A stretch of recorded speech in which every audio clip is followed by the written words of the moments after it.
I was thinking today that the desire to win may be at odds with spiritual growth or personal growth at times. And I say this because when I'm looking back at things that I regret, I actually don't have any regrets for having lost things. So I don't regret, oh, I lost that fight or lost that business or lost that money or even lost that relationship. I have some pain around those things, but I don't have regrets around those things. The only regrets I really have are when I won.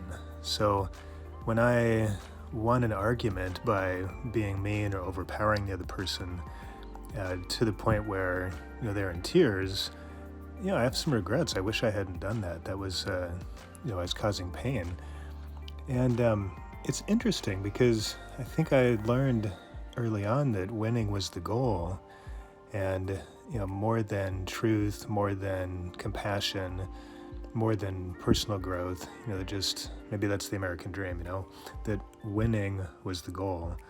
And because I had a fast mind and I had a fair command of language, if I got into an argument with somebody, I could probably find some words that would put me on top. But those words oftentimes weren't true in all contexts. They may have had some truth in them, but they were basically leverage. I used my skills as leverage to win. But looking back, like I said, those are where my regrets lies. That I wish I hadn't done that. I wish I had just communicated better, and without this concept that I have to win.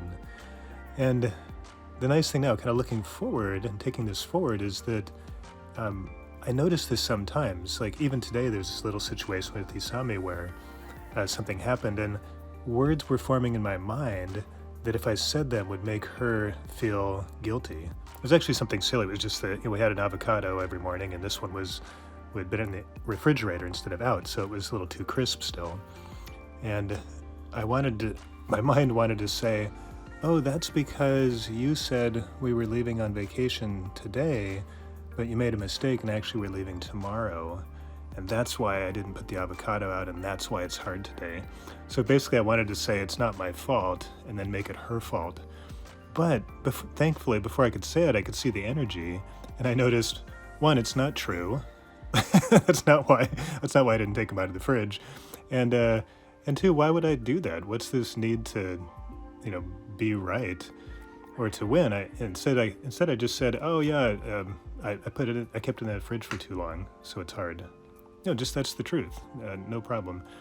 So that's what kind of got this going, is just this ability to monitor in real time. Like, here's what my logical mind that wants to win is composing as words, and then monitoring that and saying, okay, let's not put the words out that are going to cause harm, especially because they're not usually true anyway.